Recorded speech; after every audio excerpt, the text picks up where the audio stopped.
രക്ഷാപ്രവർത്തനങ്ങളിൽ അഗ്നിരക്ഷാസേനയ്ക്ക് കരുത്തും ആശ്വാസവുമാകുകയാണ് robotic fire fighter. കാഴ്ചയിൽ ചെറുതെങ്കിലും മനുഷ്യന് കടന്നു ചെല്ലാൻ കഴിയാത്തത്ര ദുർഘടമായ ഇടങ്ങളിലേക്ക് കടന്നു ചെല്ലാൻ ഈ റോബോട്ട് മിടുക്കന് സാധിക്കും. മെട്രോ നഗരമായ കൊച്ചിയിലാണ് അഗ്നിരക്ഷാസേനയ്ക്ക് കരുത്താകാൻ റോബോട്ടിക് ഫയർ ഫൈറ്ററിനെ അവതരിപ്പിച്ചത്. ഫ്രഞ്ച് കമ്പനി നിർമ്മിച്ച പാറ്റൻ ടാങ്ക് മാതൃകയിലുള്ള സുരക്ഷാ റോബോട്ട് എറണാകുളം ജില്ലയിലെ ഗാന്ധിനഗർ അഗ്നിരക്ഷാസേനയ്ക്ക് കൈമാറിയതോടെ വിപ്ലവകരമായ മാറ്റത്തിനാണ് അഗ്നിരക്ഷാസേന തുടക്കമിടുന്നത്.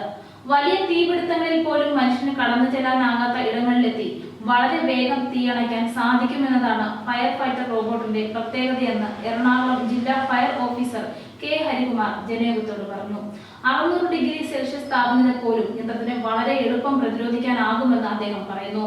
360 ഡിഗ്രിയിൽ ഏത് ദിശയിലേക്കും വെള്ളം പമ്പ് ചെയ്യാനും റോബോട്ടിന് കഴിയും. വ്യവസായ നഗരമായ കൊച്ചിയിൽ ഈ റോബോട്ടിന്റെ വരവ് അഗ്നിരക്ഷാസേനയ്ക്ക് വലിയ കരുത്താകും. അപകട മേഖലയിലും കനത്ത പുകപടലങ്ങളുള്ള സ്ഥലങ്ങളിലും വളരെ വേഗം കടന്നു ചെല്ലാനും എളുപ്പം പ്രവർത്തിപ്പിക്കാനും ആളുകളെ തിരഞ്ഞു കണ്ടുപിടിക്കാനും സാധിക്കുന്ന തരത്തിലാണ് റോബോട്ട് രൂപകൽപ്പന ചെയ്തിരിക്കുന്നത്.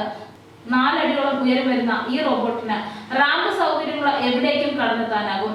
റോബോട്ടിൽ ഘടിപ്പിച്ചിട്ടുള്ള തെർമൽ ക്യാമറ ഉപയോഗിച്ച് ചുറ്റുമുള്ള ദൃശ്യങ്ങൾ ചിത്രീകരിക്കാനും ഡിസ്പ്ലേ വഴി അഗ്നിരക്ഷാസേന ഉദ്യോഗസ്ഥർക്ക് സ്ഥിതിഗതികൾ വേഗത്തിൽ വിലയിരുത്താനും സാധിക്കും. അപകട സ്ഥലത്തിന് എത്ര അകലെയിരുന്നും ഒരു റിമോട്ട് കൺട്രോൾ വഴി റോബോട്ടിനെ നിയന്ത്രിക്കാം.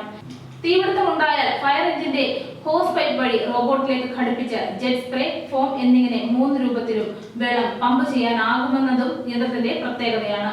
നിരപ്പായിടങ്ങളിൽ മാത്രമല്ല അനായാസം പടി കയറി ചെന്ന് രക്ഷാപ്രവർത്തനങ്ങൾ നടത്താനും ഈ റോബോട്ടിന് സാധിക്കും. 2 കോടി രൂപയാണ് റോബോട്ടിക് ഫയർ ഫൈറ്ററിന്റെ ചെലവ്. റിമോട്ട് ഉപയോഗിച്ച് റോബോട്ടിനെ നിയന്ത്രിക്കാൻ അഗ്നിരക്ഷാസേനയിലെ ഉദ്യോഗസ്ഥർക്ക് വിശദമായ പരിശീലനം നൽകി വരികയാണ്. സംസ്ഥാനത്ത് ഗാന്ധിനഗറിന് പുറമെ തിരുവനന്തപുരം ചാക്ക ഫയർ സ്റ്റേഷനിലാണ് ഇത്തരം റോബോട്ട് ഉള്ളത്.